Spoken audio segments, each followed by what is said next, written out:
En esta parte del programa estamos conectados con el especialista en tema de narcotráfico, Jaime Antezana.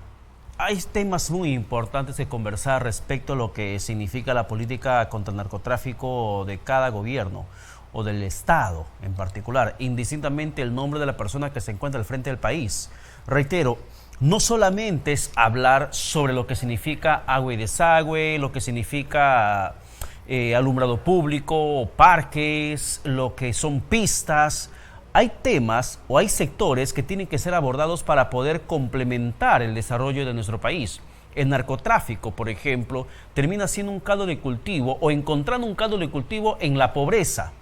Y el narcotráfico o la política contra el narcotráfico, básicamente en los últimos años o desde siempre, se radica solamente en la erradicación de la hoja de coca. ¿Se puede hacer más? ¿Hay algo más que se puede desarrollar como estrategia para poder generar mayor nivel de desarrollo en el país? Jaime Antezana se encuentra conectado con nosotros vía Zoom. Le damos la bienvenida. Señor Antezana, ¿qué tal? Buenos días. Gracias por la comunicación. Yo quiero partir la entrevista conversando con usted sobre lo que pasó hace varios días atrás, hace un par de semanas, con esta emboscada que sufrieron un grupo de 7 policías en la zona del Braem. Esto, ¿a qué obedece realmente? ¿Es una emboscada propia de grupos terroristas contra las fuerzas del orden?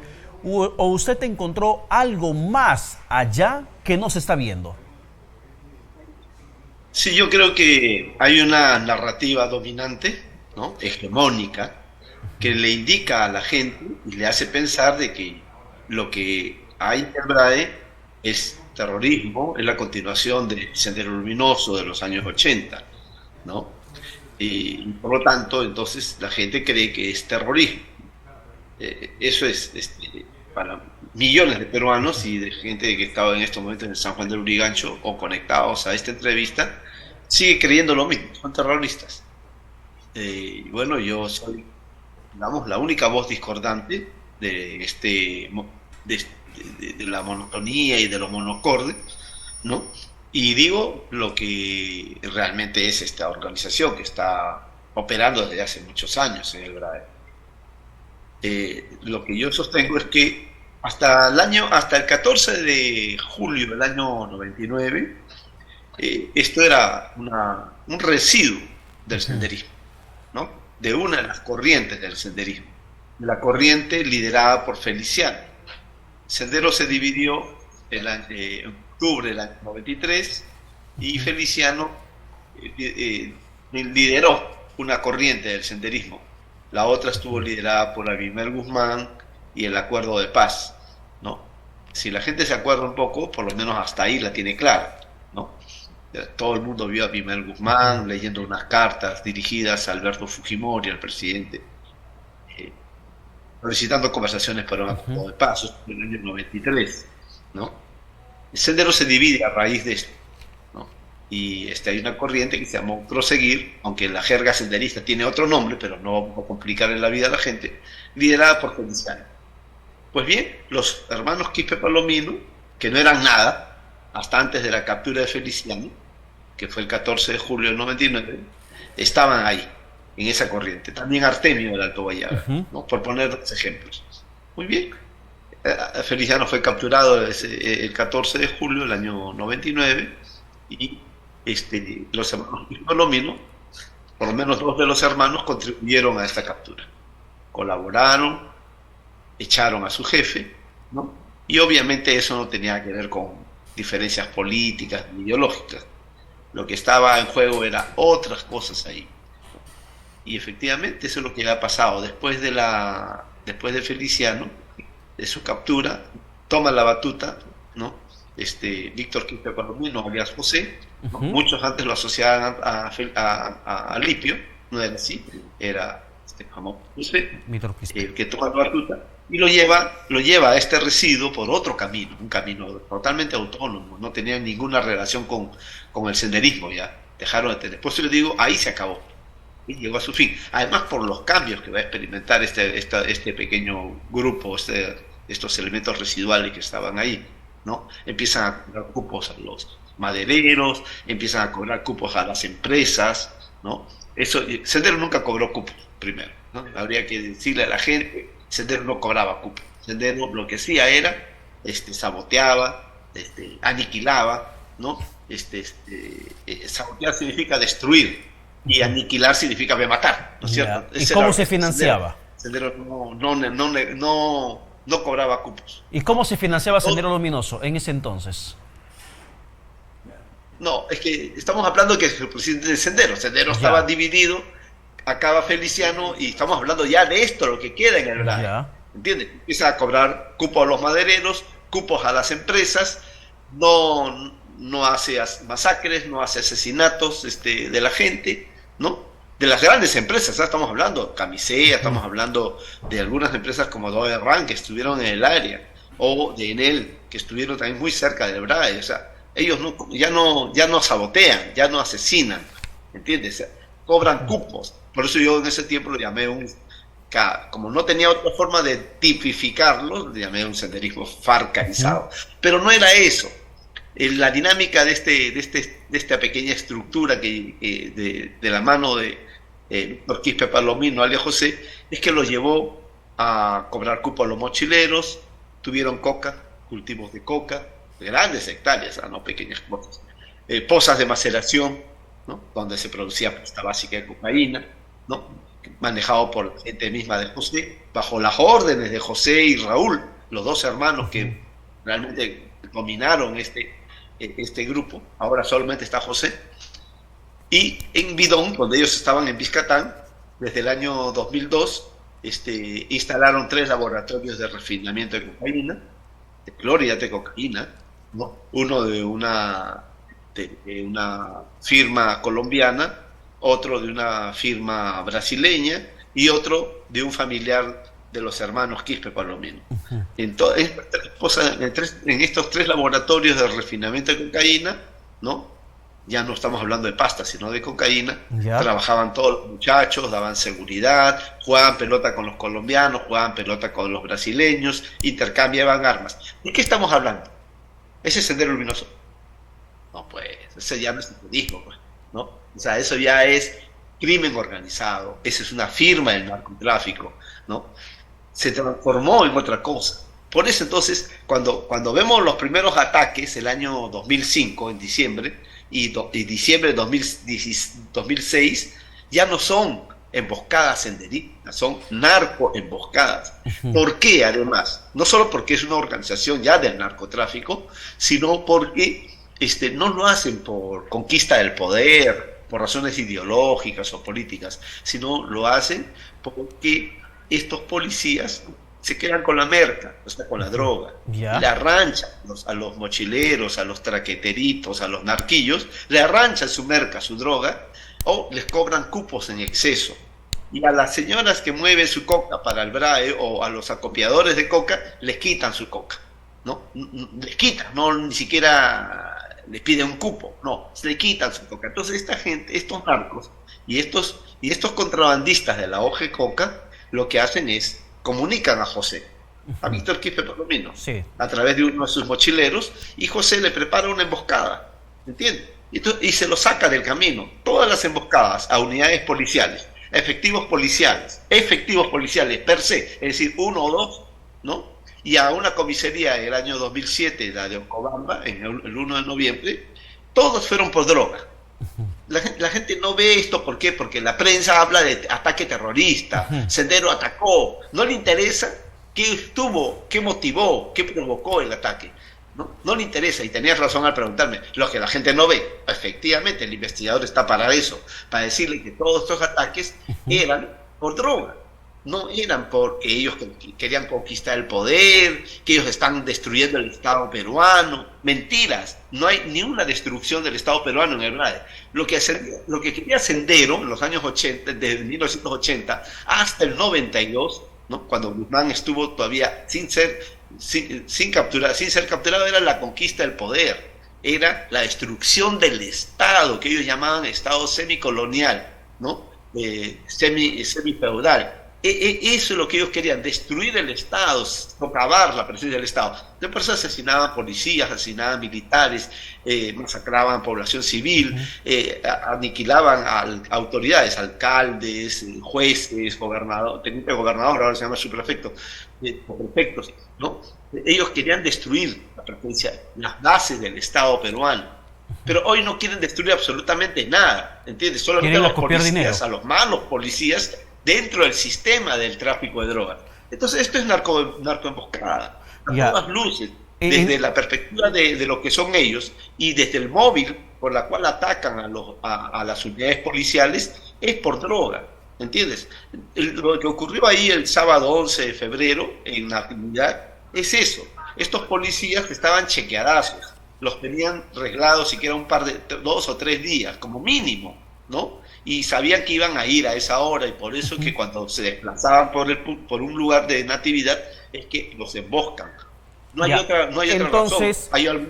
¿Hay algún panfleto que reivindique esto? No. Le he seguido toda la secuencia, lo que nos ha comentado desde cómo se fraccionó el Sendero Luminoso, cobrando cupos madereros a mineros, lo que se convirtió con los narcotraficantes brasileros, colombianos, y lo que pasó el último... Las alianzas. O sea, y lo que pasó hace un par de semanas con los 7 policías. Entonces, más que emboscada sería ajuste de cuentas, porque si hablamos de prácticas, prácticas criminales que los policías estarían aparentemente perpetrando con el tema de cupos o quedarse con la droga en el Braen, entonces los narcotraficantes o los narcoterroristas lo que habrían hecho es un ajuste de cuentas.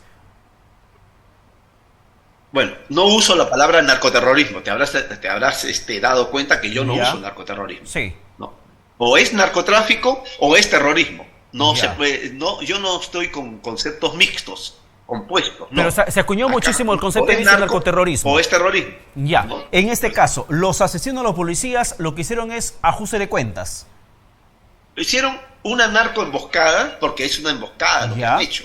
¿Entiendes? O sea, la modalidad del ataque es una emboscada, sorpresa, el factor sorpresa. Los han agarrado muy rápidamente, no les han dado tiempo para poder responder, ¿no? Es una emboscada. Pero la motivación... Es una narcoemboscada. Yo le llamo una narcoemboscada un tipo de ajuste de cuentas. Un tipo, porque hay otras modalidades de ajuste de cuentas, ¿no? Ellos no son los dueños de la merca. Ellos lo hacen por encargo. Y en efecto están operando como si fuera un grupo armado que hace un ajuste de cuentas. En ese sentido se parece a lo que ocurrió, por ejemplo, por cerca a Plaza San Miguel, ¿no? Donde 3 sicarios bajan de un auto y ajustan y asesinan a 6 miembros de una familia, donde estaba este famoso Tota, que era un extorsionador, ¿no? Un tipo que extorsionaba las obras de construcción civil. Entonces acá no, acá es por droga, ¿entiendes? Es por droga. Ahora, señor Antezana, hay un tema interesante que se genera el año pasado, agosto del año pasado, con la Operación Patriota, recordará usted. Y el exministro Gaviria en esa ocasión estaba buscando justamente el antecedente para confirmar si estaba correcto mi recuerdo del nombre. El exministro Gaviria había señalado que el camarada José está muerto. No hay evidencia de su cuerpo, no hay evidencia del cadáver encontrado. Solamente dice que lo llevaron malherido y que presumen que está muerto, que el camarada José está muerto. Pero usted me acaba de decir que esta de la emboscada habría sido por orden del camarada José. ¿Está muerto o está vivo? Primero, quítate toda la palabra de camarada. Esto ya no es Sendero. Esto es narco. ¿Entiendes? Es un jefe de una estructura armada del narcotráfico. Metámonos en la cabeza. Crimen organizado y no terrorismo. Primero, creo que es mejor de una vez para entrar a la misma perspectiva. Ahora, sobre el operativo Patriota, yo desde el primer día de ese operativo dije es un fracaso. No porque yo esté en contra de los militares, no, sino porque una operación tiene el factor sorpresa. Si no golpea y no logra el objetivo el primer día, el 50% de su objetivo ha fracasado. Y eso es lo que ocurrió. Uno, no lograron herir ni matar a José, ¿no? José ha salido con audios, incluso ha dado entrevistas a Huila. Muchos no hemos tomado nota de esto, pero hace algunos meses atrás Willac estaba entrevistando a Víctor Quispe Palomino, alias José. ¿Cómo? O sea, este canal, claro, no era una entrevista en vivo en directo, ni como la que estamos teniendo. Eran con preguntas y él enviaba sus respuestas. Pero ¿no? Qué rico, ¿no? Que Willac tenga entrevistas con el famoso, como tú llamas, camarada José. Que como ellos, como el fujimorismo, las Fuerzas Armadas, la policía lo llama, ¿no? Porque esa es la narrativa dominante y hay que salir de esa, ¿no? Pero no nos llama la atención, por supuesto. Si se supone que ya daba entrevistas mucho después del operativo Patriota, lo cual quiere decir que ese operativo fue una mentira. El jefe del Comando Conjunto de las Fuerzas Armadas nos engañó a todo el mundo. Dijo que lo menos que había ocurrido es que Víctor Quispe Palomino, alias José, estaba herido gravemente. Sí. Y sale un mes y días, sale Víctor Quispe Palomino con un audio diciendo que él estaba muy bien y haciendo un balance de la Operación Patriota, diciendo que era un fracaso, que habían muerto 3 de sus hombres, 3 mujeres, ni siquiera 3 hombres, y que un niño había sido detenido, y que se habían llevado laptops, fotos, ¿no? Y tranquilo, ¿no? Y le dice que ellos han matado a 6, no que habían abatido dos miembros de las fuerzas del orden, sino 6, ¿no? Todo eso sale. O sea, la gente y los medios han dejado de tomar nota de eso. O sea, un estrepitoso fracaso. Si queremos encontrar un responsable de lo ocurrido en la narcoemboscada de Natividad, es las Fuerzas Armadas. ¿Por qué? Porque ellos dijeron que habían asestado un duro golpe al remanente senderista en Vizcatán. Y emboscada y 7 policías muertos. 7 armamentos hoy en manos de José. ¿Entiendes? 7. 5 AKM y 2 pistolas. Tiene más arsenal. Y 7 vidas acabadas. O sea, la familia de estos efectivos, no importa si hubo o no heroicidad, pero es lamentable, es una desgracia, ¿no es cierto? ¿Y quién es el responsable? El que se quedó encallado en estos días. Toda esta semana se ha quedado calladito. ¿Por qué? Porque hace 6 meses, ¿no? Lo que has recordado, y esto es lo que yo iba a escribir un artículo, ¿no? Ellos dijeron que José estaba gravemente herido, ¿no? Gavidia dijo que estaba muerto. Un verdadero idiota ese ministro, hay que decirlo con todas sus letras. En su momento mismo ya era un idiota. Hoy es doblemente idiota, ¿no? Porque a la luz de los hechos, ¿no? Uno no murió, ni siquiera lo hirieron, salió ileso de ese operativo Patriota, el más grande, según el diario El Comercio, el más grande de los últimos 20 años. Ese operativo, un fracaso, gastos enormes, nadie sabe, nadie rinde en cuenta, ¿no? Porque ha sido como lanzacohetes chinos nuevos, recientemente obtenidos, ¿entiendes? Eso ha sido un operativo, según ellos, hecho con alta inteligencia. Cosa que no sucedió como tal. Pero justamente eso me lleva a la siguiente pregunta. ¿Cuánto es lo que viene gastando el Estado peruano en la intervención que tiene en la zona de emergencia de Braim? Porque vemos tantos años y que hasta el momento no hay el resultado positivo que nos dicen que justifique la presencia del Comando Conjunto de Fuerzas Armadas y de la Policía allí en esa zona de emergencia. ¿Cuánto nos ha costado a los peruanos hasta el momento? ¿Tiene usted alguna data sobre esto? Lo que tengo son los siguientes datos que puedo decirle. A ver. Dentro de pocos días, el mes de marzo, se cumplen 15 años del regreso de las Fuerzas Armadas al BRAE. Mucha gente destaca de que el BRAE tiene 30 años de estado de emergencia. No voy a ir por ese lado, porque me parece que no se puede ver desde la captura de Feliciano hasta el 2008 de la misma manera, ¿no? Ya no había operaciones, ya no había inteligencia, se dejó. Después de la captura de Feliciano y el operativo de intento de rendición de octubre del 99, se dejó a este residuo ahí abandonado en el monte, en Vizcatán, ¿no? Sector 1 o Vizcatán. De Sector 1, que está en Pangoa, se trasladaron a Vizcatán, totalmente, ¿no? Y dejaron por ahí algunos residuos sueltos, totalmente desconectados. Entonces, yo digo, estamos por cumplir 15 años de la presencia de las Fuerzas Armadas en el BRAE, de la creación del Comando Especial de las Fuerzas Armadas. El año 2008, el 30 de agosto, empezó el operativo Excelencia 777, que lo dirigió todavía el almirante Montoya. Un estrepitoso fracaso. Alrededor de 8 soldados fueron abatidos en ese famoso operativo que de excelencia no tuvo absolutamente nada.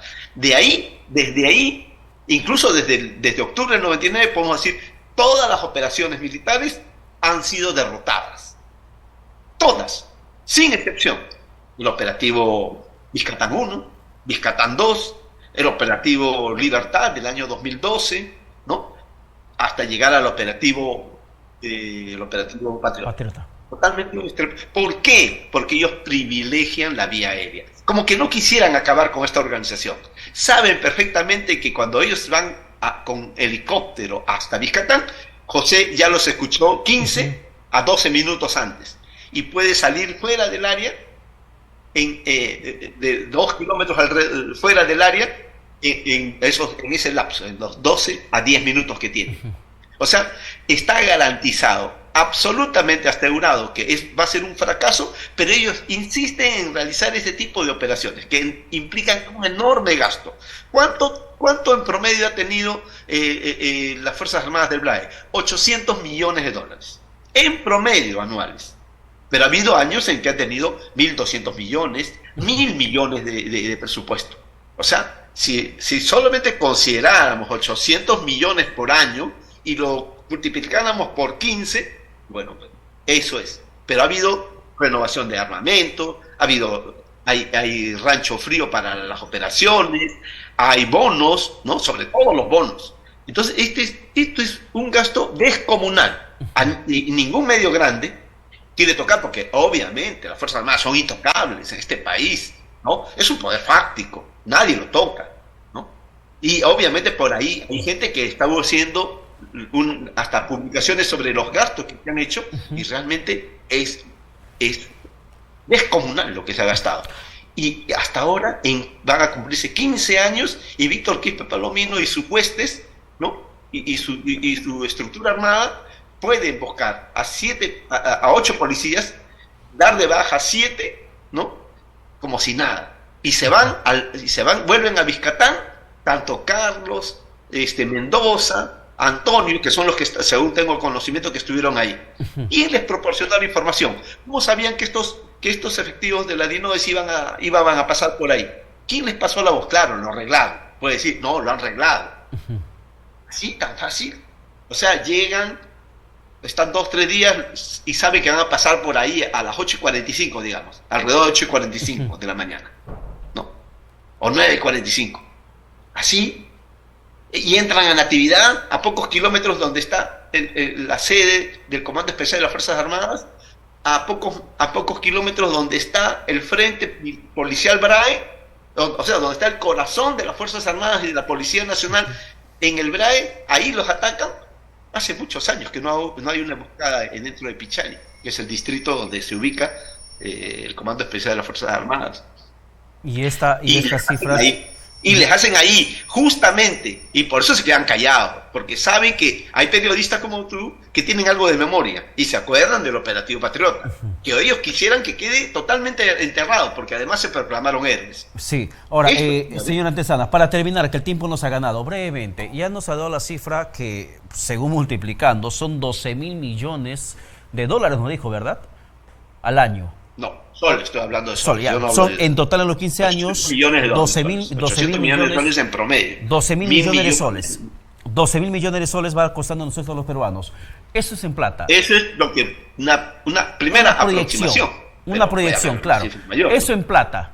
En vidas, ¿cuántos policías militares, brevemente, por favor, díganos, han perdido? Debe estar llegando a 180, entre 180 a 200 miembros tanto de las Fuerzas Armadas como de la policía.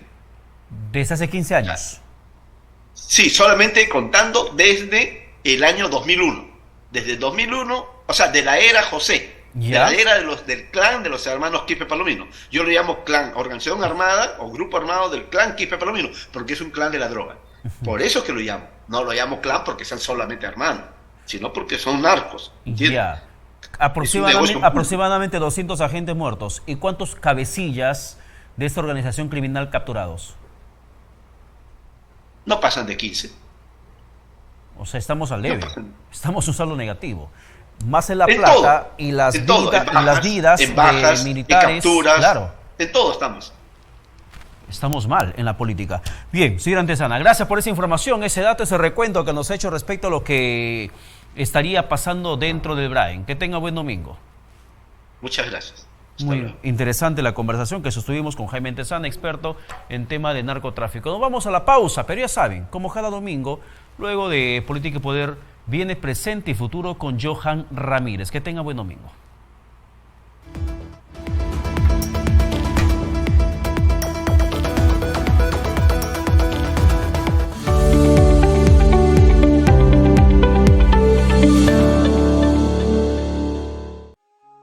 Estimado cliente, recuerde que los únicos bancos autorizados para realizar sus pagos son los siguientes: